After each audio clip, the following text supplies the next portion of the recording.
After nearly 2 weeks of fighting, Sudan's most powerful paramilitary patrol the streets of Khartoum.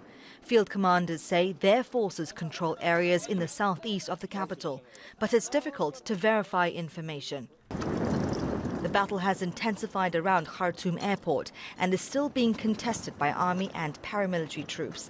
And the fight for information has become just as crucial.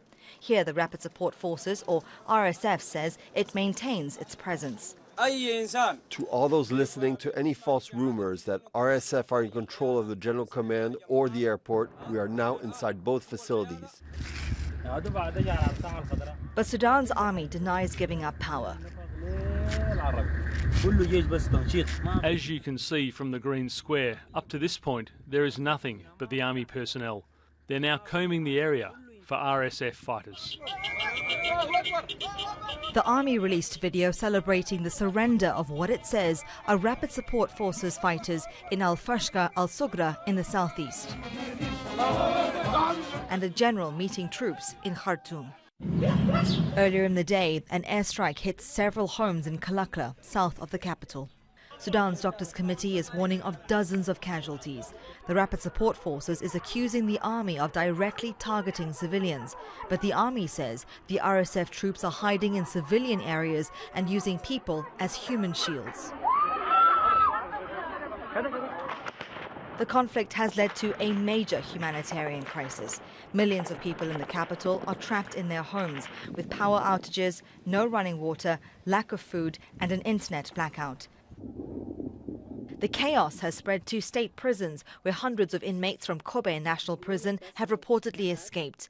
Others from Sobe Prison were captured by RSF paramilitary troops. While the fighting rages on, those who can are trying to flee. Several countries, including Italy, France, Germany and Jordan, are the latest to pull out their diplomatic staff and foreign nationals. With no one to rescue them, Sudanese civilians are taking matters into their own hands to find safety, some traveling by bus to cross into Egypt.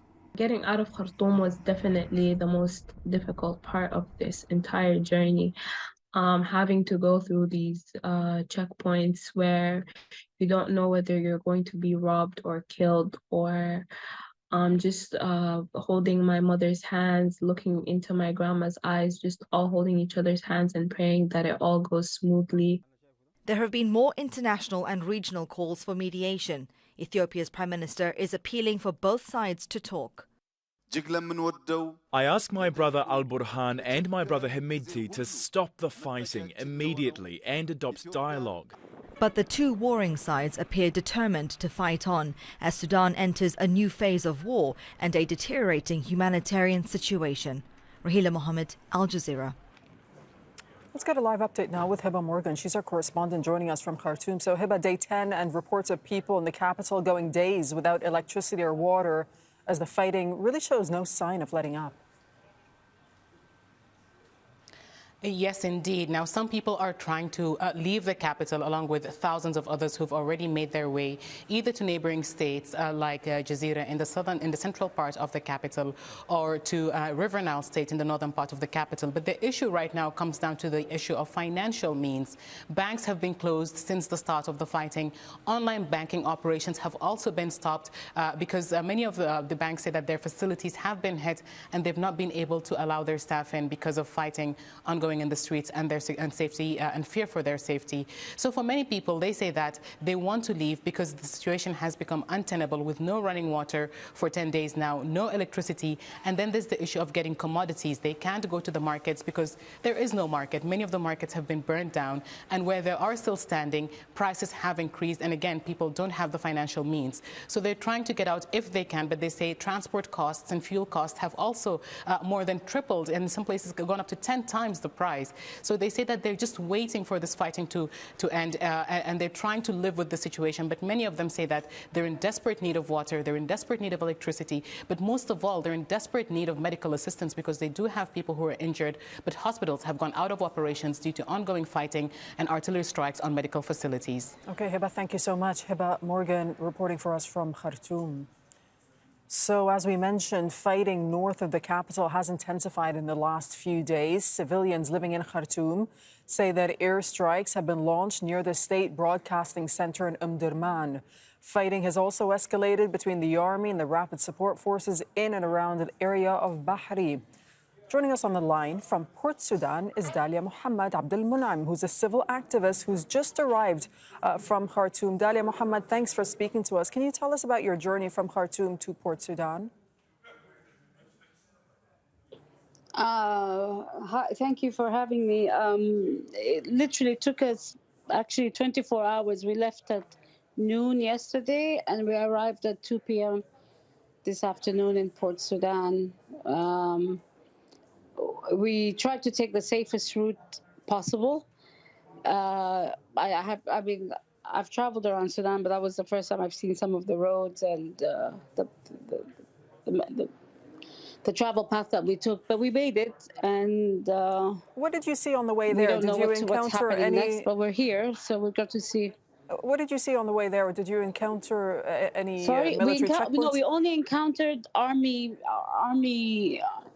No, we only encountered army convoys and army outposts. You know, they would check, they'd come on the bus and they'd ask, are we all Sudanese? You know, if there's any foreigners and where are we going? And they were very civil. There was nothing undone. It was very straightforward. They'd wish us well and then we'd just move on. But I think we were stopped something like maybe 7 to 8 times, which is fine. I mean, I guess we're in a state where security is at a high premium, so it was fun. We all made it in one piece. What about the situation currently in Port Sudan? Do you feel completely safe there? Well, Port Sudan right now is turning into an evacuation hub. If I'm not, we caught up with the United Nations convoy that was leaving. So our understanding is a lot of the NGOs and UN folk will be leaving from Port Sudan. What method of travel they'll be using, I don't know, whether they'll be going by sea or I've also been told that Port Sudan airport will be opened to facilitate those who are traveling or leaving. So far it's good, it's safe. I mean, Port Sudan was under the army's control, I think, by the first day. So it's pretty safe. And it is a port city, so it's more open. The trade hasn't stopped. It's mainly Khartoum that's been paralyzed by what's been happening. All the other cities we passed through, Gadaref and through Kassala, we spent the night there. They all seem fine. They're functioning as normal. It's only Sudan it's only Khartoum that actually hasn't been. It's at a standstill, so to speak. Right, and you got out of Khartoum, but obviously, I mean, you must know a lot of people that are still in Khartoum. Some people can get out, some people can't, some people want to, some people don't want to. These are very difficult decisions to make, I suppose. How difficult was it for you to make that decision to leave Khartoum? It was very difficult to make the decision because it's never an easy choice to make, to leave your own home and to leave your city. But you reach a point where you decide what the probability of danger is higher. Is it higher to stay or is it higher to leave? And we decided we're better off taking the risk of leaving. And you also have to put into consideration you have elderly or you have people who need medical care, and staying in Khartoum was no longer an option whatsoever.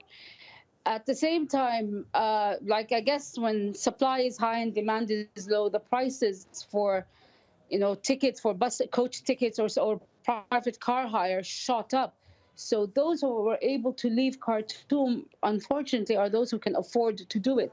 The vast majority of Sudanese and the vast majority of those who reside in Khartoum can't afford it. So, they have no choice in the matter. They're forced to stay in Khartoum. So it's a matter of luck. It's a matter of fate. I still have family members stuck in Khartoum. I have family members stuck at the borders in Egypt. I have family members stuck in other cities in Sudan. But they're all trying to get out. They're all trying to find a safe way out. And if they can do it, those who can find something, they just hop on the bus or they hop on the car and they leave. Right. It's become a matter of life or death. Do you stay or do you leave? That's it. We have no other choice in the matter. Dalia Mohamed, we really appreciate your time with us on Al Jazeera. Thank you so much.